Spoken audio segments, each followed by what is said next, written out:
Bueno, nos da muchísimo gusto llevar a cabo esta conferencia desde Villahermosa, Tabasco. Vamos a informar sobre la incidencia delictiva en el estado. También se va a informar sobre trabajos que se están realizando para prevenir inundaciones y el apoyo a damnificados. Le vamos a pedir a Carlos Manuel Merino, gobernador del estado de Tabasco, que tome la palabra. Luego el general Luis Crescencio Sandoval González. Luego el almirante José Rafael Ojeda Durán. Ese es el programa. Y al final contestamos preguntas de ustedes. Muchas gracias, muy buenos días tengan todos ustedes. Muy buenos días, señor presidente, sea usted bienvenido nuevamente a este trópico entrañable, como lo decía el maestro Carlos Pellicer. Estimados funcionarios, sean todos muy bienvenidos, señores secretarios, bienvenidos todos ustedes, presidenta municipal, gracias por estar aquí, señores medios de comunicación, gracias a todos. El día de ayer estuvimos acompañando al señor presidente en dos eventos muy importantes. El primero de ellos se trataron temas de protección civil y la coordinación de acciones entre el gobierno federal y las entidades federativas. Posteriormente estuvimos también en la sesión 27ª del Consejo Nacional de Seguridad Pública, en donde trabajamos de manera coordinada el Gabinete Federal, las gobernadoras y gobernadores, órganos autónomos y sociedad civil para buscar estrategias que incidan en la disminución de los delitos y la pacificación de nuestro país. Y por último, también hubo un importante diálogo político entre gobernadores tratando temas de interés nacional. Quiero comentar, señor presidente, que en Tabasco en materia de seguridad hemos tenido buenos resultados, han venido disminuyendo los delitos, la incidencia delictiva general y de impacto social. Hay reducción en delitos como homicidio doloso, secuestro, robo a casa habitación, extorsión, robo a vehículo y a transeúnte, robo a comercio. Aún hay pendientes de mejorar en algunos de ellos como el abigeato, robo a motocicletas y la violencia familiar. Estamos trabajando también para hacer efectivo el derecho a las mujeres para una vida libre de violencia y cuidar los derechos de mujeres y niñas. Todo lo anterior nos ha permitido avanzar en el combate a la delincuencia y transitar a una sociedad más pacífica buscando una sana convivencia. Los proyectos estratégicos nacionales como la refinería Olmeca de Dos Bocas en Paraíso, Tabasco, y el Tren Maya que impacta la zona de los ríos de nuestro estado llevan muy buen ritmo y avance en su construcción y desarrollo y consideramos que van a cumplirse en los tiempos establecidos. Quiero informarle que en materia de salud hemos recibido un total de 3.245.745 dosis y ya se han aplicado 2.948.319 dosis. Hemos aplicado también refuerzo de vacunación a una población de 31.609 adultos mayores. En Tabasco el sector salud ha dado ejemplo de servicio y atención en cuanto a la vacunación y a pacientes de COVID. Estamos muy atentos de los comunicados y boletines informativos que difunden las instancias federales de salud en temas de COVID-19 para atenderlos oportunamente para beneficio de toda la población. Es cuanto, señor presidente. Con su permiso, señor presidente, buenos días. Vamos a informar sobre la situación de seguridad pública en el estado de Tabasco. Adelante, por favor. Un estado con 17 municipios, con 2.4 millones de habitantes. Se identifican en 5 municipios el 62% de la población.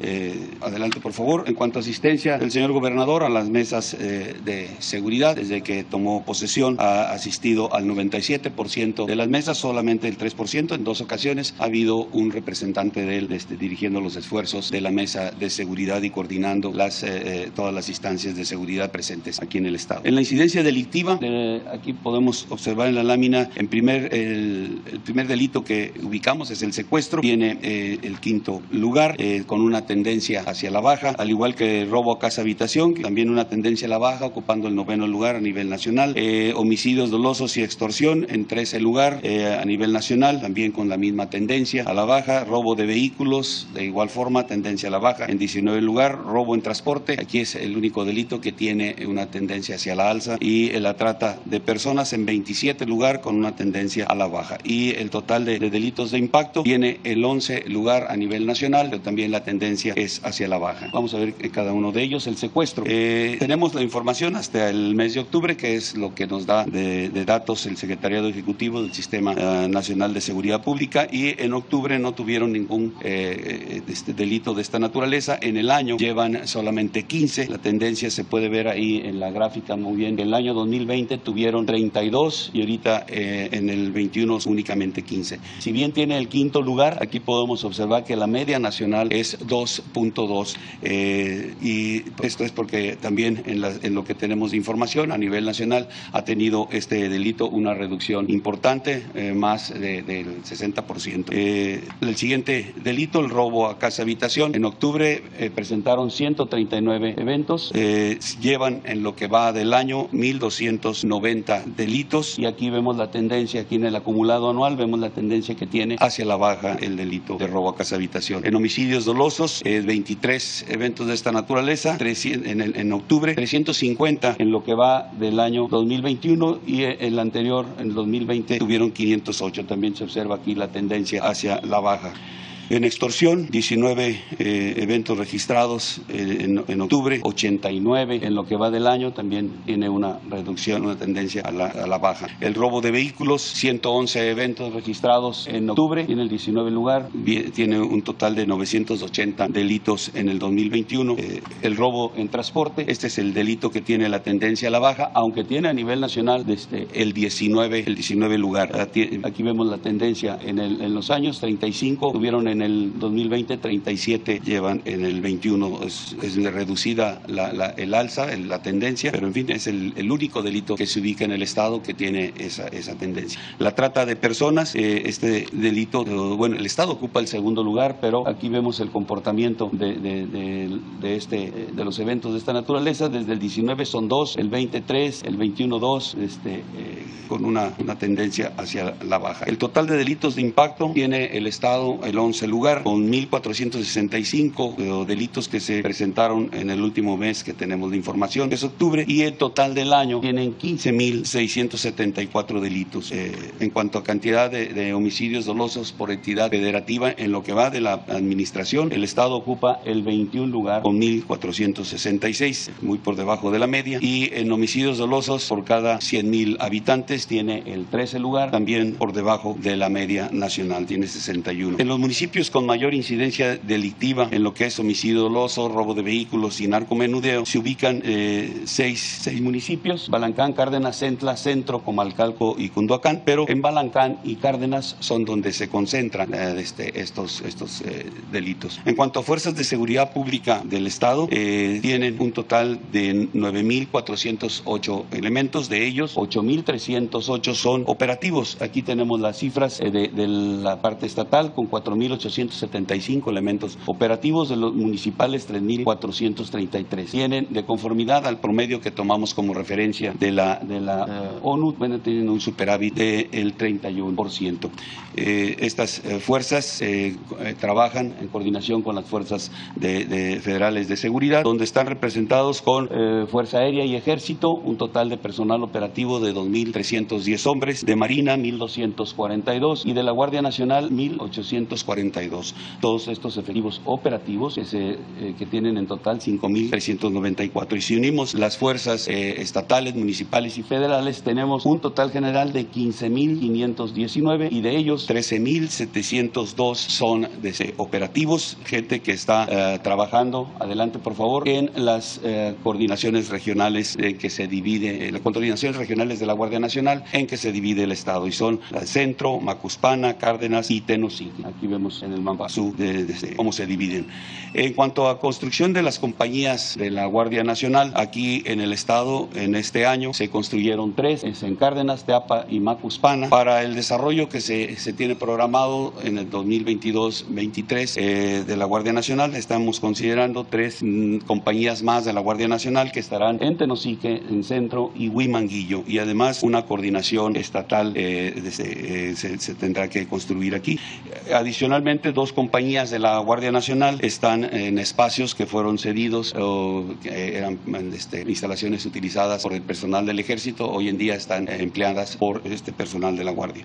En total, el Estado tendrá al final 9 instalaciones de la Guardia Nacional y 7 serán compañías de la Guardia para poder cubrir todo el espacio territorial. En cuanto a los resultados aquí en el Estado, por por parte de las fuerzas federales, mencionaré las más significativas: 217.8 kilogramos de marihuana aseguradas, 1.7 toneladas de cocaína, 108.1 kilogramos de metanfetaminas. Adelante, por favor. Alertamientos aéreos en el estado, en dos alertamientos que se ha tenido a través del Sistema Integral de Vigilancia Aérea, bajo responsabilidad de la Secretaría de la Defensa. Se han asegurado en Emiliano Zapata y Tenosique 2 aeronaves y una persona. En cuanto a instalaciones estratégicas, aquí el estado cuenta con 13 instalaciones a las cuales se les da seguridad: 12 de Pemex, una de Senegas, con 195 elementos del Ejército y 105 elementos de SEMAR, para hacer un total de 300. En robo de hidrocarburos, en la presente administración, aquí en el estado, bien, pues el estado tiene tres oleoductos que lo atraviesan, y aquí los municipios de Huimanguillo, Cárdenas y Cunduacán son los que mayor número de tomas clandestinas han sido detectadas. En cuanto a aseguramientos, se han hecho el aseguramiento de 513 vehículos, 34 predios, 243 personas, y se han recuperado 6.158.605 litros de combustible. En cuanto a la asignación de recursos federales y estatales en materia de seguridad pública, en lo que es el Fondo de Aportaciones para la Seguridad Pública, por parte de la Federación recibe el Estado 218.5 millones de pesos. Por parte del propio Estado se asignan 54.6 millones de pesos, para hacer un total de 273.1 millones de pesos. Y en lo que es el fortalecimiento de los municipios y demarcaciones territoriales, la aportación del gobierno federal son 1.660.9 millones de pesos. En cuanto al plan DN3, Plan Marina y Plan de la Guardia Nacional, se han empleado en la administración 3.536 hombres, 10 aeronaves, 272 vehículos y 13 embarcaciones, para atender principalmente lluvias y ciclones que se han presentado aquí en el estado. En cuanto a búsqueda y rescate, se ha activado 29 elementos de las dependencias del Ejército, Fuerza Aérea, Secretaría de Marina y Guardia Nacional, habiendo participado en 40 eventos y asistido a 28 personas. La siguiente, por favor. Vamos a informar también sobre en el plan DN3, sobre la fase de recuperación en relación a los enseres que fueron distribuidos o que han estado siendo distribuidos desde el 21 de diciembre del 2020. Aquí tenemos la lámina. Aquí en Tabasco, los 17 municipios resultaron afectados. Tuvimos 194.783 familias damnificadas. Se integraron paquetes de enseres y fueron entregados ya ahorita los 194.783. Aquí hubo, por la situación que se vivió de la pandemia, las empresas no pudieron tener todo lo que correspondía a principalmente estufas y refrigeradores. La estrategia que se empleó es entregar vales a las familias damnificadas sobre estos dos artículos, y conforme nos han ido entregando las empresas estas estufas y refrigeradores, hemos hecho el canje de vales. Ahorita, hasta la fecha, nos quedan pendientes 10.531 estufas y 97 refrigeradores por entregar. Esperemos que al inicio del año ya las empresas nos puedan hacer llegar estos artículos para poderlos entregar a las familias damnificadas. Aquí podemos ver el 94% de todos los paquetes están entregados, solamente el 6% nos queda. Y en Chiapas fueron entregados el 100% de los 26.132 familias damnificadas en 71 municipios del estado. Ha sido un trabajo que se ha realizado constante, pero lo que nos ha detenido precisamente, como ya cité, es la entrega de los enseres. Pero en cuanto se reciban, se van entregando. Muchas gracias a todos, señor presidente. Con su permiso, señor presidente, vamos a informar sobre el dragado. El dragado que se está haciendo aquí en Tabasco y en otros estados también estamos haciendo una serie de dragados. Aquí en Tabasco ya se terminó de dragar la parte esta de la desembocadura del río Grijalva. Ya en mayo se concluyó el trabajo aquí. Fue a través de una empresa porque aquí se requería una draga de la que no teníamos, porque ya la tenemos. Ahorita después les voy a platicar eso de la draga con la que ya contamos. Igualmente, en la primera etapa es el dragado del río González. Se encuentran ahorita 7 dragas estacionarias a través del río que ya están dragando. Se va a terminar esta primera etapa el marzo 22. De ahí nos pasamos a una segunda etapa que está... Esta segunda etapa, que son 128.5 kilómetros de dragado, que se inicia en enero del 22 y vamos a terminarla por ahí de diciembre del 23. Lo más seguro que nos adelantemos ahí aproximadamente de 3 a 4 meses. Igualmente la tercera etapa, que es sobre esta parte de aquí del río Espiral y el río Grijalva, la vamos a iniciar en abril del 22. 22 para estar finalizando por ahí de diciembre del 23. La que sigue, por favor. También tenemos dragado, por ejemplo, en Tula, Hidalgo. Estamos apoyando al dragado del río Tula. Es a dragar 3.5 kilómetros. Iniciamos el 3 de diciembre. Llevamos un avance del 2.14 y fecha de término aproximado en febrero. Igualmente, la segunda etapa a dragar son 3.9 kilómetros que vamos a iniciar terminando esta etapa. La que sigue. También tenemos rehabilitación de bordos de granjas acuícolas, por ejemplo, en Sinaloa. Por el paso del huracán Nora, estamos apoyando esta rehabilitación de los bordos de las granjas acuícolas en estas ejidos. Se van a rehabilitar 45 kilómetros. Llevamos un avance del 91% y terminamos ahorita en enero del año que viene. La que sigue. Igualmente se está haciendo un dragado en el río Sinaloa, en Guasave. La primera etapa a dragar, 2.796 metros. Se inició en agosto del 19. Llevamos este avance y terminamos en julio del 22. Igualmente, esta segunda etapa sobre este mismo río son 3.000 metros. Iniciamos en agosto del 21. Llevamos este avance. Estamos desmontando maleza. Terminamos en julio del 22. La que sigue. Además de estos dragados, tenemos, aunque no se presenta aquí, se está dragando en Mazatlán, en la entrada del puerto. Se va a empezar a dragar en Salina Cruz y se va a empezar a dragar en Guaymas, Sonora. Y vamos a presentarles ahorita a ustedes una draga que se adquirió en Holanda. Es una draga de última generación. Esto es el Sarre de los Países Bajos, ahí en Holanda. Es una draga de casi 90 metros de eslora de largo y de más o menos unos 16, 17 metros de manga de ancho. Ese es el Sarre de allá de los Países Bajos y este es el arribo a Veracruz. Arribó el día 10 a Veracruz, está ahorita ahí en Veracruz en preparación y... ¿Perdón? Alrededor de 500 millones de pesos. Esta es la entrada a Veracruz. Ahora bien, como esta draga, igualita, se están construyendo aquí en México, en los astilleros de Marina, 5 dragas. Qué bueno que hizo la pregunta sobre el costo. Nuevas, comprarlas allá en Holanda nos salen en 500. Aquí en México la estamos haciendo en alrededor de 350, 400 millones de pesos. Es un ahorro de más de 100 millones de pesos por draga. Son 5 dragas que se están construyendo, 2 en el astillero de Marina de Salina Cruz, 2 en el astillero de Marina de Tampico y 1 en el astillero de Marina de Guaymas, Sonora. Se van a ir...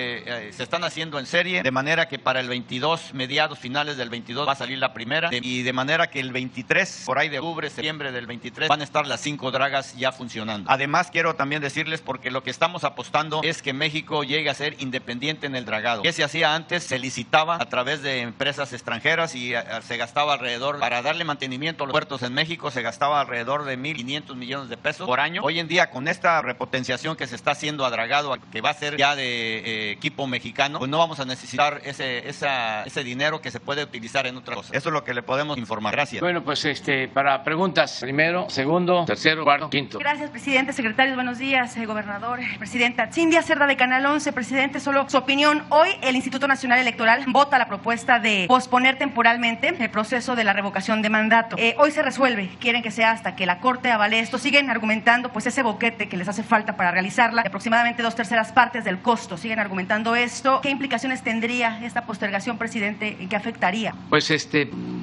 hay que esperar el resultado de la votación y todavía queda la instancia del Tribunal Electoral y luego la Corte, que ya de manera provisional ha resuelto que debe de llevarse a cabo la revocación del mandato, la consulta.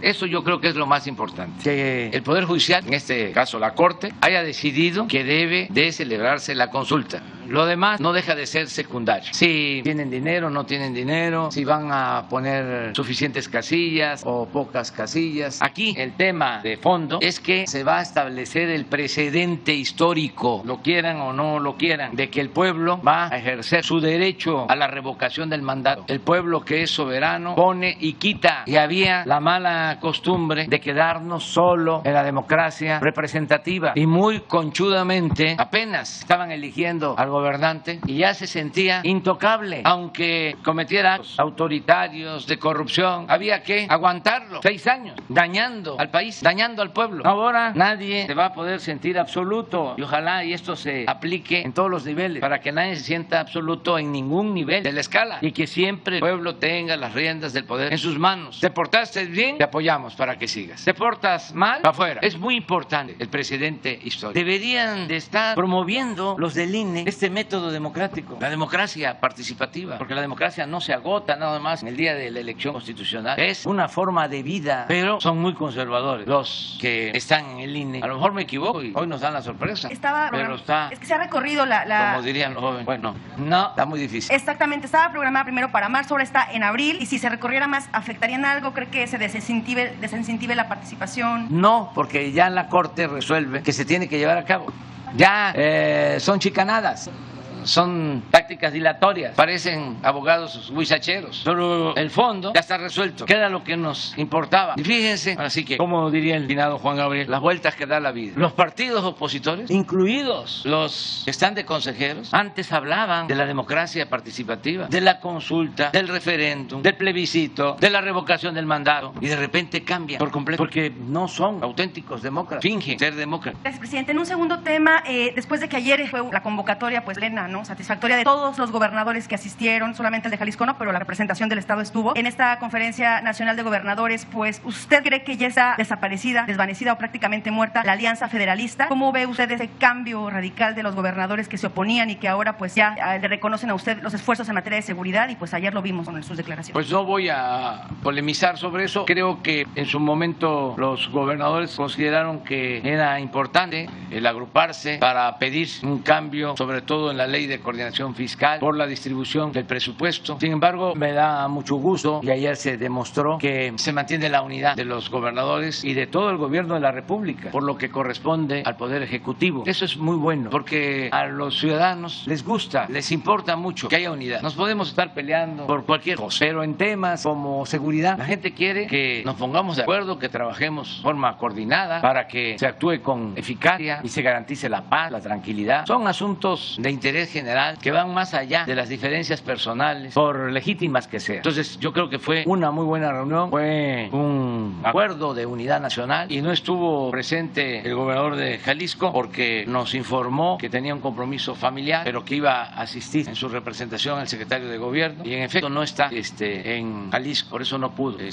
acompañarnos, pero estuvieron todos y fue un buen mensaje a la nación. Y aquí quiero aprovechar que este trabajo de buscar la unidad tiene que ver con el secretario de Gobernación, Augusto López Hernández, que me está ayudando mucho. Si no, vendría aquí a Villahermosa a usarlo, pero vengo al contrario a decirle a los paisanos que Adán está ayudando, me está aligerando la carga, y ya no solo es mi punto de vista, sino hay coincidencias de varios actores en la función pública, en la política, de que Adán tiene muy buenos modales, buenas prácticas, tiene 10, dicen que la política es el equilibrio, entre otras cosas, tantas definiciones de política. Ya he dicho que la que más me gusta es la que define que la política es hacer historia. Esa es la que más cae. La política es el arte, la ciencia de gobernar. Es así como muy pomposo y de manera sencilla. A mí me gusta que se defina, o la definición que me gusta es de que la política es hacer historia, es transformar. Pero también para el ejercicio de la política se requieren los equilibrios, se requiere pasión y razón. Y a veces los que nacemos en el trópico, pues estamos llenos de pasión. Imagínate aquí que los verdes se amotinan, los ríos se desbordan con el calor de la naturaleza, brota la ruda franqueza. Aquí hay mucha pasión en el trópico, mucho corazón. Presidente, pero con esta mermada... Entonces, a veces domina más la pasión que la razón. Claro, las grandes transformaciones en el mundo siempre se han hecho con pasión, pero hay que buscar el equilibrio. Entonces Adán tiene ese mérito, que es tranquilo, prudente, sabe escuchar, eso es muy importante, es paciente, y al mismo tiempo pues también tiene pasión. Esto ha ayudado muchísimo el tiempo que lleva, y lo informo. Pero ¿decías algo? Y que con esta mermada Alianza Federalista se sigue garantizando el equilibrio, es decir, pues los vimos ayer a los gobernadores muy complacientes. Ellos plantean ya incluso un diálogo para ver si conviene o tiene razón de ser la existencia de la Alianza Federalista. Están viendo que se disuelve, algunos pues recién ingresan al gobierno, es el caso de Chihuahua y Nuevo León, pues ellos se alejaron de una vez por todas de ese pacto, pero ¿se garantiza el equilibrio con esta desaparición? No quiero opinar, son libres los gobernadores, y no juzgo, no cuestiono a los que en su momento tomaron esta decisión. La política también son circunstancias, la política es tiempo, y son momentos distintos. Entonces, lo que sí es, repito, muy satisfactorio el que se haya llevado a cabo este acto de unidad nacional en lo que corresponde a gobernadores y al gobierno federal, al ejecutivo. Tema, presidente, brevemente saber sus actividades para el fin de año, sale de vacaciones, se va a Chiapas, acá en Tabasco, ¿qué hará? Estaba yo viendo ahora el plano de Tabasco, pero no lo ponen ahí, porque mis paisanos me dicen que por qué me voy a retirar a Palenque, por qué no a Tabasco. No ponen el general presentó un plano de Tabasco. Miren dónde está la casa que heredaron mis padres y a dónde me voy a ir cuando termine. Por aquí está Palenque. A ver si no tienes uno de Xonaca. Todo lo demás es Tabasco, es una entrada. Aquí está Palenque. Aquí está el municipio de Playa de Catazajá, un dirigente político importante, polémico, un hombre de acción como todo en política, cosas buenas, cosas cuestionables. Nació aquí en Playa, pero fue gobernador de Tabasco. Es lo mismo. Aquí también nació don Salomón González Blanco, papá de Patrocinio González Garrido, que de aquí era la familia. Ya no. Bueno, decía que de aquí eran los Garrido, hay todavía familia Garrido, González de aquí, y pues aquí en Palenque hay Lastra, que también hay en Tabasco, La Croix también. Entonces por aquí vamos a estar. Y voy a estar el 24. Les informo que vamos a tener conferencias hasta el 23. El 24 no, nos rayamos. El 24 no, tampoco el 25, el 26, pero el 27 sí, es lunes. Ven para que ustedes se preparen, ¿no?, con la familia que lo merecen. Y el fin de año, lo mismo, vamos a estar hasta el 30 de la mañana y regresamos el 3. También aplica a los servidores públicos, aunque tiene que haber guardia. Nos vamos a poner de acuerdo. No, esta es la última gira de este año. Vamos hoy a la supervisión del Tren Maya hasta el domingo. Ya regresamos a México para estar el lunes en la conferencia, pero ya no hay otras giras. Adelante. Buenos días, señor presidente, gobernador, secretario, secretaria. Buenos días a todos y a todos. Diego Elías Cedillo de Tabasco Hoy, Campeche Hoy, Quintana Roo Hoy, Diario Basta de Grupo Cantón. Señor presidente, un poco en el contexto que usted comentó de la política, en algún momento leí que la política también es generar consensos. ¿A qué voy con esto? El día de ayer se firmó con todas y todos los gobernadores esta situación respecto a la pensión para personas con discapacidad, la pensión universal. Entonces, presidente, con base en eso, me gustaría también compartirle la portada corporativa del Grupo Cantón, en la cual ratificamos AMLO conquista a gobernadores. En este tema, presidente, comentarle y preguntarle cómo fueron los pormenores de esta reunión, cómo se llegó a estos acuerdos, estos cabildeos, para lograr el consenso en el tema de la pensión para las personas con discapacidad. Y también, presidente, si con este contexto ya no hay gobernadores enemigos u opositores al contexto de la 4T, y si su gobierno, bajo esta premisa, gobernará para todas y todos los mexicanos, presidente. Bueno, siempre se ha gobernado para todos, es nuestra responsabilidad, y la verdad es que no tenemos enemigos ni queremos tenerlos. Hay adversarios, y en el caso de los gobernadores yo diría que ni siquiera son adversarios, sino han ellos ejercido su derecho a disentir con el gobierno federal, y esto es normal, más en el tiempo que estamos viviendo. Antes era muy difícil porque el presidente era omnímodo, todopoderoso. Aún así había discrepancias cuando dominaba a un solo partido, cuando el presidente era el primer mandatario y al mismo tiempo el presidente del partido del Estado. Y aquí tenemos el ejemplo y vamos a recordarlo, que además es como un homenaje. Lo quiso en su gobierno el ingeniero Rovirosa cuando el auge petrolero se estaba por firmar el acuerdo de coordinación fiscal, el primer acuerdo para el reparto del presupuesto federal, la entrega de las participaciones a los estados.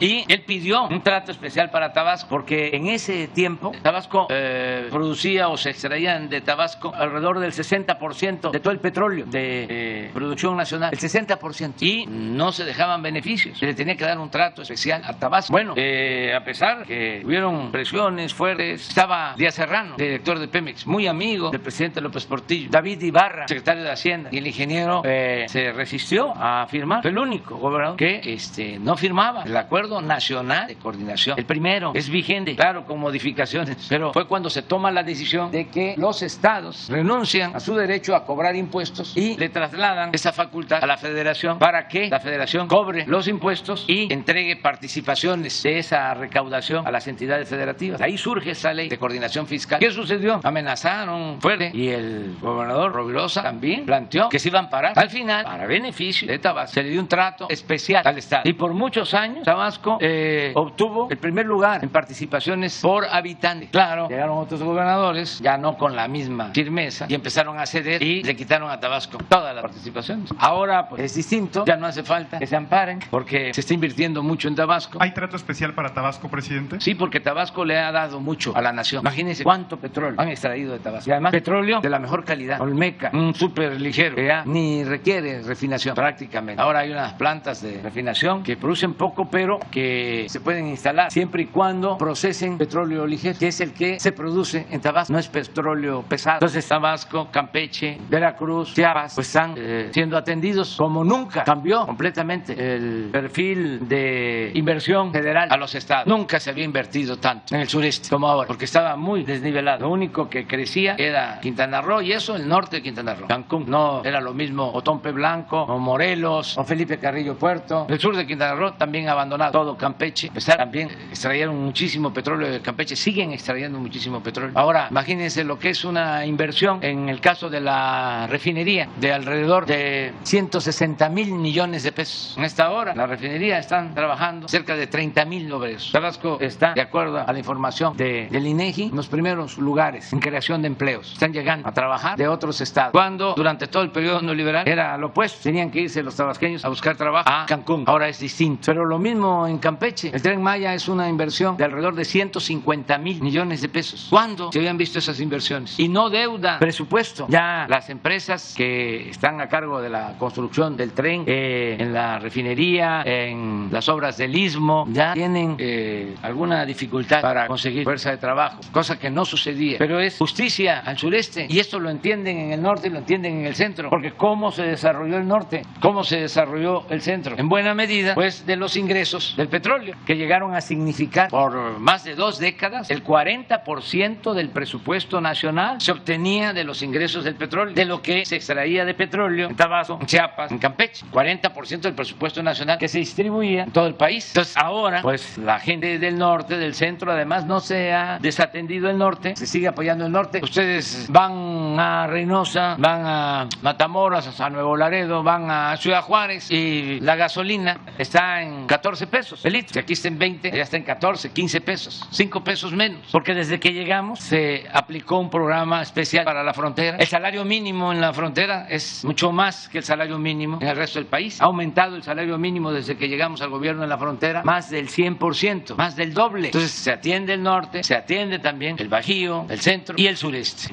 Y es equilibrar, que estaba, como decimos en Tabasco, muy ladeado, y ahora es enderezar y que haya un crecimiento horizontal, que podamos crecer parejo en todo el país. Muchas gracias, presidente. Y como último cuestionamiento, el día de ayer la jefa de gobierno, la doctora Claudia Sheinbaum, nos honró con su visita en las instalaciones de Tabasco Hoy para poder sostener una conversación, una entrevista con el director general, don Miguel Cantón Cetina. En esta conversación, presidente, la doctora Sheinbaum se refirió a las elecciones venideras que ocurrirán en 2024, haciendo un llamado a la unidad dentro del partido de Morena, afirmando que los contendientes no están internamente dentro de lo que representa estas corcholatas que usted ha planteado.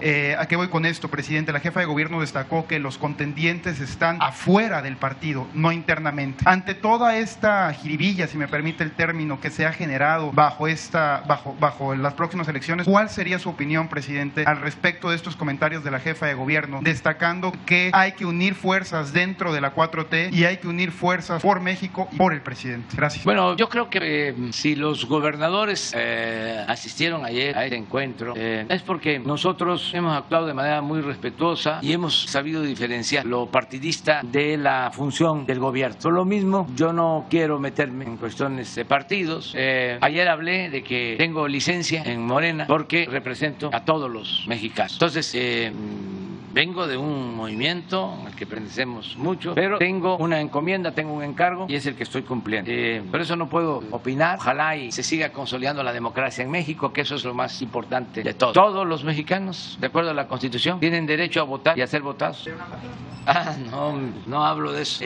Ahí sí, como se decía antes, uno es dueño de su silencio y rehén de lo que dice. y no quiero hablar de esos temas. Buenos días a todos. Gracias, señor presidente. Soy Carmen Ramírez de TV Azteca Tabasco.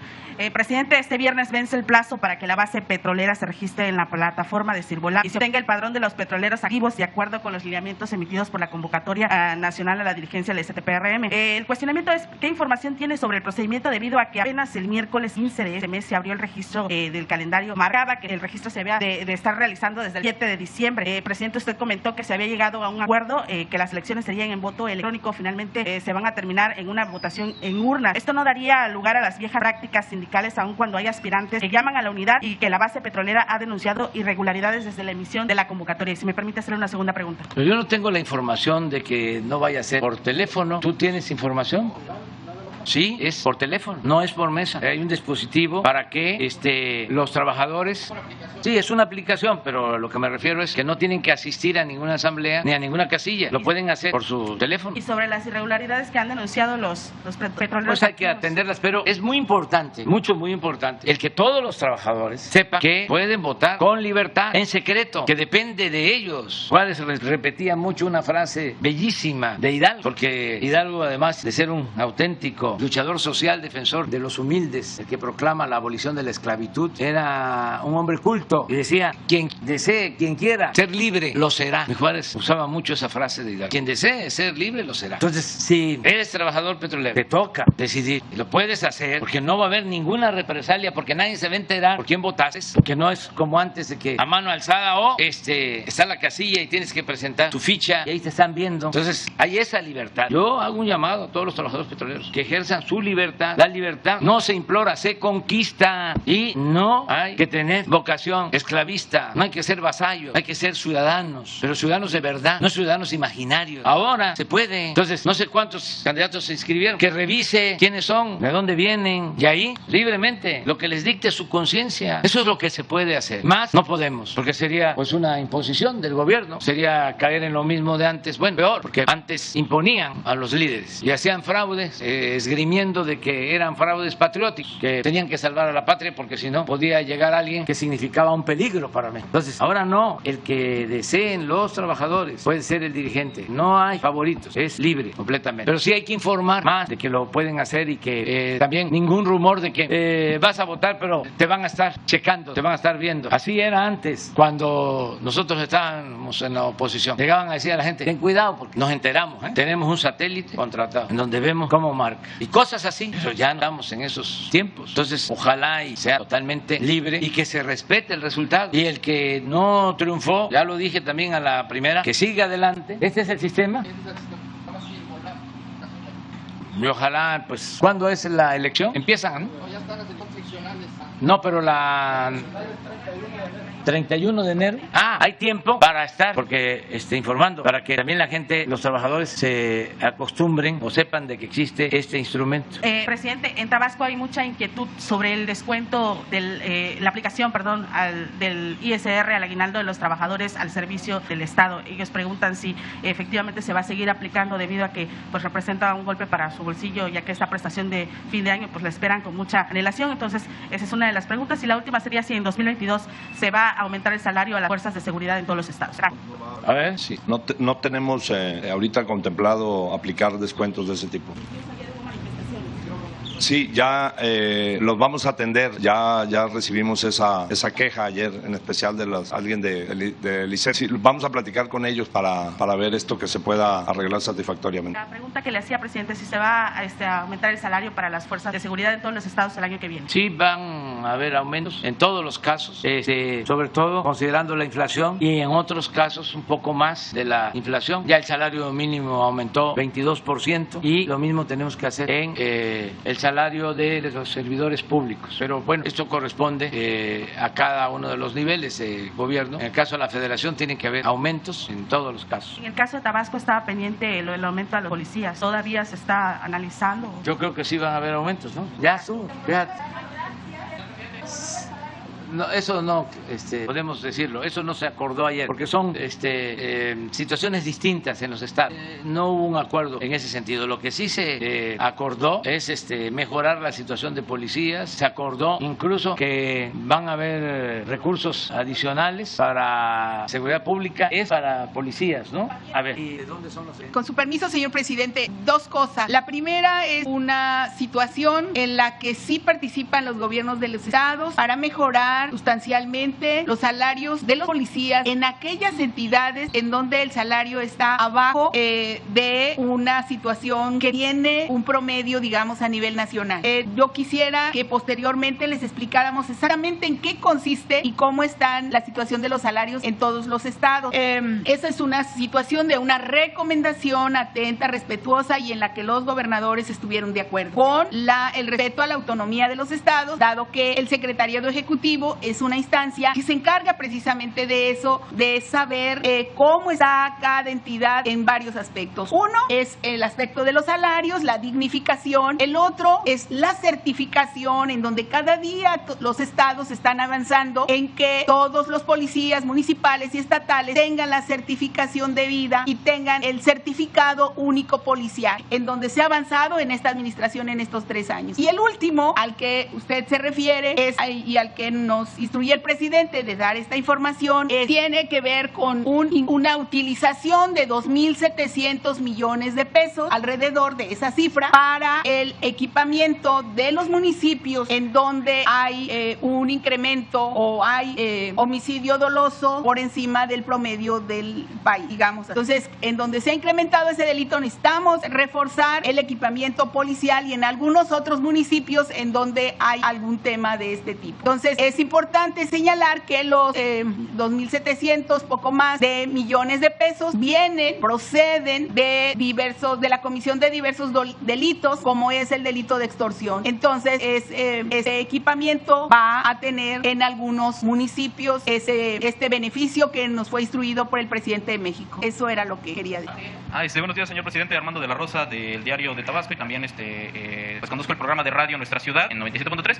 Tengo dos preguntas. La primera, muchos adultos, muchas personas discapacitadas aquí en Tabasco dicen que ya la Secretaría de Bienestar recepcionó sus documentos para el programa de apoyo para ellos, que sí tienen la atención, pero ellos dicen que se sienten un poco rezagados en el tema de que están atendiendo muy bien a las personas de mayores de 60 años, pero que a los discapacitados los están dejando un poco relegados. O sea, ellos dicen, ya está la documentación, ya está todo, pero todavía no nos ingresan al programa, que todavía hace falta el pago y que ellos requieren una atención especial. Esa es una de las preguntas, si se va a acelerar esta atención. Mi segunda pregunta es enfocada a la zona del Altiplano en el Estado de México. La gente de Valle de Bravo, de este pueblo mágico, está denunciando que ya llevan varios meses con deforestación, que se rompió una presa de un lago privado hace unos meses, que urge que el gobierno federal atienda, y la pregunta en concreto sería, ¿en su gobierno habría un programa de reforestación para esta zona del Altiplano, para recuperar ese lago que abastece incluso a la Ciudad de México? Esas son las dos preguntas. Sí, lo primero, ya ayer se firmó el acuerdo en lo nacional. Se está entregando pensión a personas con discapacidad de 29 años hacia abajo, niñas, niños, adolescentes de 29 hacia abajo, y no reciben apoyo en el país de 29 a 64, que ya empieza la pensión a adultos mayores. El acuerdo de ayer es que esa franja de población de 30 a 64 va a ser atendida para que la pensión a personas con discapacidad sea universal, ya para todos. La franja que nos falta atender para que sea universal, la pensión a discapacitados o a quienes tienen capacidades diferentes, va a ser financiada por la Federación y por los gobiernos estatales, 50-50%. Entonces nosotros ya tenemos el 50% y los estados están viendo eso. En algunos estados, ayer por ejemplo el gobernador de Sinaloa me informa que él termina el año próximo ya con el 100%, que quiere que el año próximo ya sea universal en Sinaloa la pensión para personas con discapacidad. Yo creo que aquí en Tabasco va a ser lo mismo, así fue el acuerdo. En Sinaloa lo aprobaron en el Congreso local, entonces yo creo que aquí en Tabasco también, de modo que el año próximo va a ser ya a todos los discapacitados. Sí,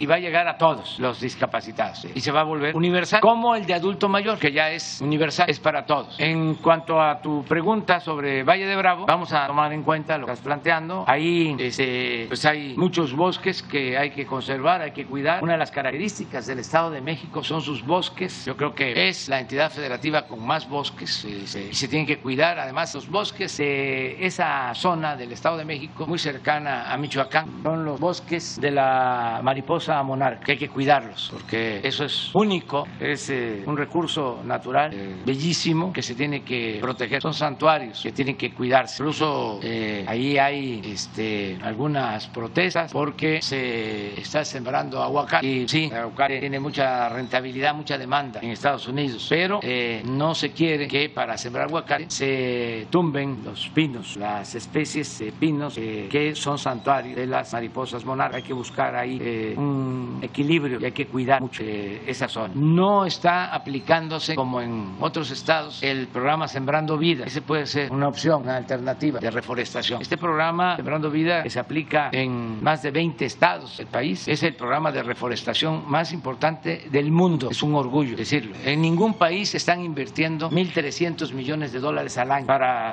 financiar un programa de reforestación como el Sembrando Vida. Buenos días, presidente. Buenos días a todos. En septiembre de este año se llevó a cabo aquí la primera reunión de gobernadores con el embajador de Estados Unidos, Ken Salazar. A la reunión vino el secretario de Relaciones Exteriores, Marcelo Ebrard. Se le preguntó al secretario si la promoción de inversiones públicas y privadas para el sureste iba a ser sexenal o iba a durar. Él respondió que iba a durar 21, 22, 23 y 24. No dijo más. Ahora le pregunto, ¿qué se tiene que hacer para garantizar las inversiones públicas, en particular en el sureste, y no sea nada más un programa sexenal? Bueno, es que se va a tener que seguir invirtiendo en el sureste por varias razones. Primero, porque se tiene petróleo. Por mucho que se avance en energías alternativas y que son muy necesarias y deseables, todavía por mucho tiempo se va a requerir del petróleo. Como suele pasar en varias cosas, a veces el discurso va más allá de la realidad, avanza más que de los hechos. Se está hablando muchísimo del cambio climático y del control de las energías fósiles o de la contaminación del dióxido de carbono, evitar todo eso, pero al mismo tiempo se alienta la producción petrolera. Es un doble discurso. Es como decíamos antes en la oposición: no te dejes engañar cuando te hablen de progreso, porque tú te quedas flaco y ellos aumentan de peso. Ahora no hay que aumentar de peso. Es mejor quedarse flaco, no desnutrido, fuerte. Sí, pero Tabasco tiene petróleo, Chiapas tiene petróleo, Campeche. Además, va a quedar establecido un sistema de procesamiento de petróleo para consumo interno. Por ejemplo, la refinería de Dos Bocas va a consumir 340,000 barriles diarios. Pues se tiene que extraer el petróleo de Tabasco. No va a pasar de 2 millones de barriles diarios la extracción, porque sí somos consecuentes y no queremos sobreexplotar los yacimientos petroleros para dejarle herencia a la futura generación. Pero pues Tabasco va a seguir teniendo una importancia estratégica.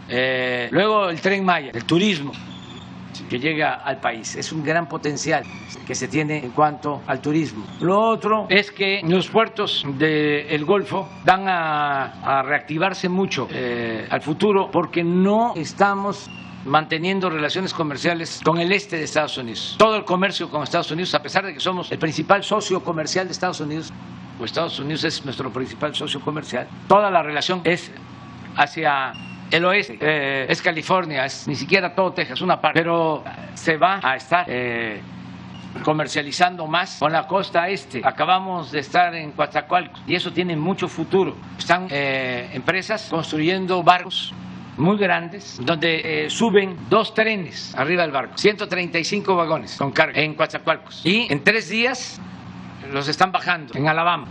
Ese transporte del Pacífico y del sureste de México hacia la costa este va a crecer mucho. Y tiene el sureste mucha riqueza, Tabasco.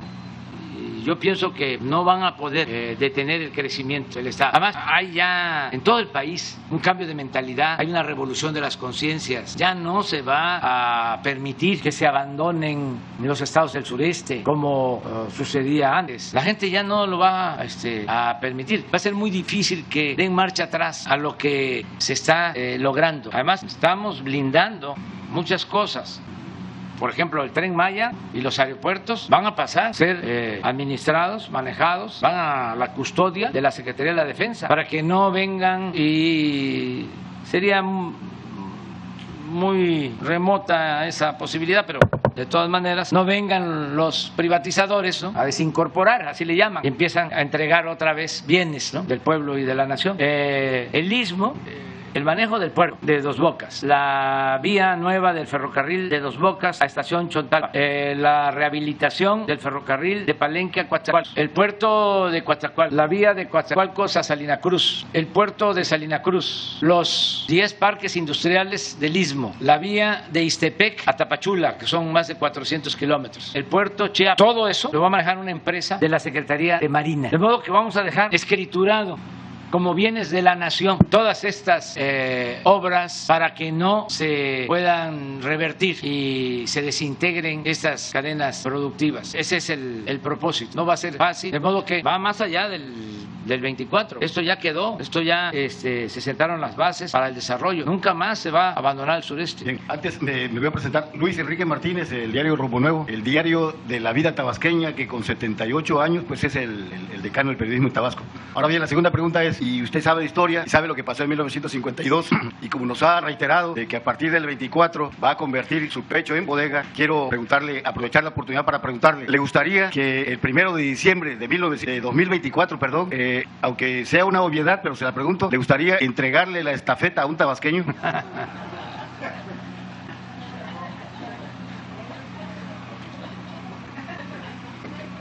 Estoy preguntando, ¿le gustaría entregarle esta estafeta? ¿O con esa risa me está diciendo que sí? Oye, no, siempre me río, yo no ando enojado. Una de las cosas que se aprende es que no hay que enojarse, y hay que estar contentos, gracias a la vida que nos ha dado tanto. Sí. Muy bien, ahora, Luis Enrique. Para seguir con el humor que usted plantea, le pregunto, la inflación que está atacando México, sabemos que es mundial, ¿no será que se debe al crecimiento de la aceptación que tiene usted en México? No, se debe a, ya lo hemos explicado, es un fenómeno mundial y yo espero que sea transitoria, porque sí afecta. No es nada más aumentar el salario, sino que aumente el poder adquisitivo del salario. Cuando hay inflación, pues suben los precios y cuestan más las mercancías, entonces se requiere más salario. Tenemos que controlar la inflación y también no se puede hacer por decreto, pero sí hay mecanismos que pueden aplicarse. Nos ayuda mucho a nosotros el que tenemos posibilidad de controlar el precio de combustibles, el que no aumente el precio de las gasolinas. Eso ayuda. Antes pegaba más porque habían los llamados gasolinazos. Vamos a seguir manteniendo también sin aumentos en términos reales el precio de la luz. Ya estamos también, porque eso estaba suelto y por eso estaba creciendo mucho, estaban abusando el precio del gas, con el gas bienestar y con la medida que tomamos de precios máximos. Y vamos también a transparentar el quién es quién en los precios, porque con la inflación que se está registrando hay quienes están abusando. Si la inflación es del 6, es del 7, ellos están aumentando productos al 15, al 20 y se tiene el dato. Ya el secretario de Hacienda, ayer lo comentaba yo, habló con el presidente del Consejo Coordinador Empresarial para que nos ayude, hablando con empresas con el propósito de que no abusen, que no sean ventajosos. De todas formas, así como se da a conocer quién es quién en los precios de los combustibles, vamos a dar a conocer quién es quién en los precios de los básicos y esto va a ayudar mucho para la competencia. Entonces sí vamos a cuidar mucho la inflación. Es una tarea importante. Nos preocupó también el que estaba depreciándose el peso, pero ya ayer estaba mejor, no sé cómo ande ahora. A ver, pon la gráfica sobre el peso. Les voy a poner una gráfica porque pues estoy en mi estado, estoy contento y voy a darles un dato. Sí, ya está bajando porque pasó de los 21, ya está bajando, pero 20.70. ¿Sí? Miren, ya prácticamente estamos como iniciamos, es decir, 3 años sin depreciación del peso, sin devaluación. Eso no se veía desde hace mucho tiempo, pero les quiero poner una gráfica de cómo se ha comportado la depreciación o la devaluación desde 1934, porque pues esto no se ve en los medios. En algunos sí, no hay que generalizar, pero estos datos son para presumir. Ofrezco disculpas por mi falta de modestia, pero es fruto del trabajo de todos y del apoyo de la gente. Pero miren lo que hemos logrado a pasar de la pandemia. Estos señores, compañeros, son excepcionales porque no ensayamos, es espontáneo, ellos no saben ni por dónde, pero miren, es aquí en mi tierra, aquí, como homenaje a la ceiba, es fertilidad del suelo y sostén del cielo, árbol sagrado. Con el general Cárdenas, 21.25, sí, era 4.35 pesos por dólar, con 4.85, con el presidente Ávila Camacho, inflación 37.73, 6, ¿qué? 68 por dólar. Con el presidente alemán, 29.49, de devaluación 8.65. Con don Adolfo Ruiz Cortines, 44.50, 12.50. Con Adolfo López Mateos, 0, 12.50. Con Díaz Ordaz, 0, 12.50. Aquí, en estos dos periodos, el secretario de Hacienda, Antonio Ortiz Mena, que dicho sea de paso, no era economista. Con Luis Echeverría, 22.80, la devaluación 15.36 por dólar. López Portillo, 866%, 148 pesos 56 centavos por dólar. Miguel de la Madrid, 1.442%, la devaluación 2.291. Salinas, 52.31, 3.490. Cedillo, 169%, 9.420. Fox, 16.74, 10.997. Calderón, 17.54, 12.926. Peña Nieto, 57.39, 20.345. Y el de Tepeitán, 2.8, 20.930. Y aquí estamos un poquito más abajo porque no está en... No, sí, está en 21, ¿no? Baja un poquito cuando lo hicimos. Eso es lo que quiero, pero no quiero el 2. Quiero acá, a ver si se puede. No, que en vez de 2.8, que bajemos, a ver si es posible. Pero así está nuestro peso. Si lo comparamos, no tienes la de otros países en el tiempo que llevamos para comparar con otros países. Desde que llegamos, Carlos Torres. Pero ya fue mucho resumir, ya. Tirar aceite. Mejor vamos a hacer tamalito de chipilín con chocolate. Está de moda el chocolate. Unos chanchamitos. Bueno, estamos bien, se la pasen muy bien. Ya queda para el lunes. Cuando usted el año pasado había instruido que el director general de la CFE estuviera aquí en Tabasco, en la zona indígena de las Sabanas, atendiendo la queja de los ciudadanos que reclaman los altos cobros de energía eléctrica en el estado, usted le dio una instrucción, va más de un año y no se ha presentado el funcionario federal. ¿Cuál es la razón por cual Manuel Bartlett no ha venido a Tabasco? Candelario Osorio, de la XCBT, telereportaje. Ya me informó Carlos Merino, el gobernador de Tabasco, que se llegó a un acuerdo y es cosa de que ustedes lo informen. Cumplimos la palabra que tenemos empeñada con nuestros paisanos, pero él lo va a informar. ¿Y la razón por qué no ha venido el funcionario federal a Tabasco? ¿Ha desatendido su instrucción? No. Manuel Bartlett está cumpliendo con su responsabilidad, nos ayuda mucho.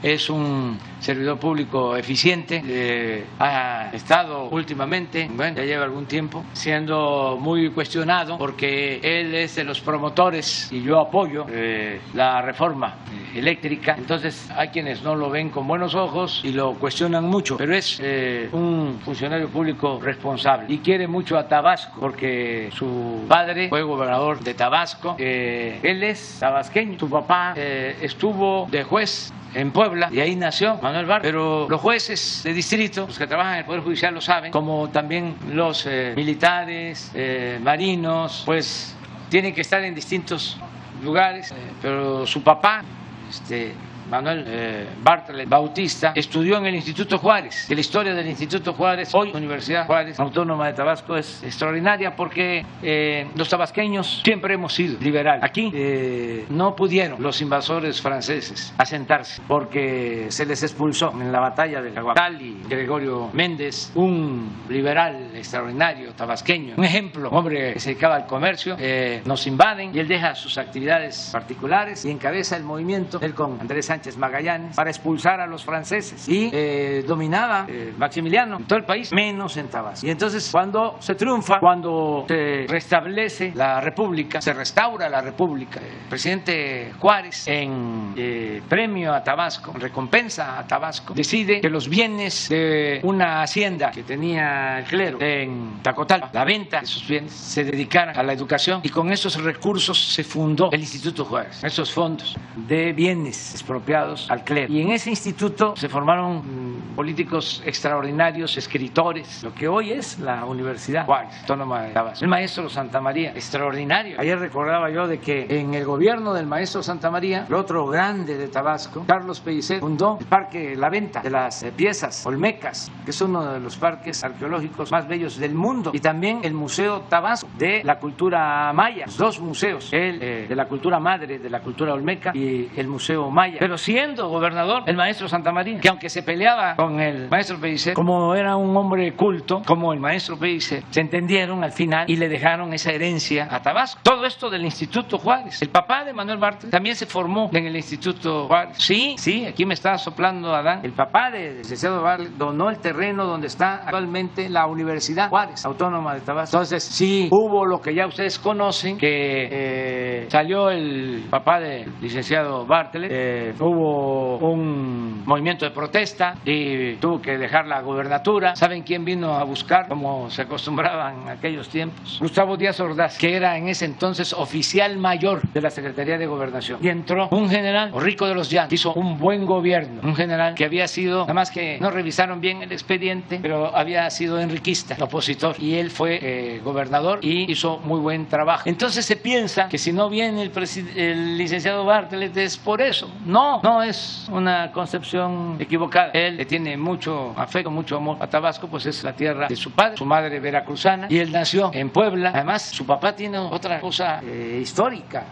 Fue el que emite el fallo a favor de los sindicatos cuando dominaban las compañías petroleras extranjeras. Y ese fallo del Poder Judicial es el que se utiliza legalmente para llevar a cabo la expropiación del petróleo. El papá de Bartlett. Entonces, nuestro estado es, bueno, ya que estamos presumiendo, pues ¿qué decía antes, no? Por ejemplo, si el maestro Pellicer, a ver, Adán, me corrige, Tabasco es el país del chocolate. Tabasco, la república del chocolate. Primera noche de Cortés y último día de Cuauhtémoc. Pero sí va a venir el funcionario. Casi hasta allá para decirlo. Bueno, no, pero sí, México nació en Tabasco. Bueno, vamos a desayunar.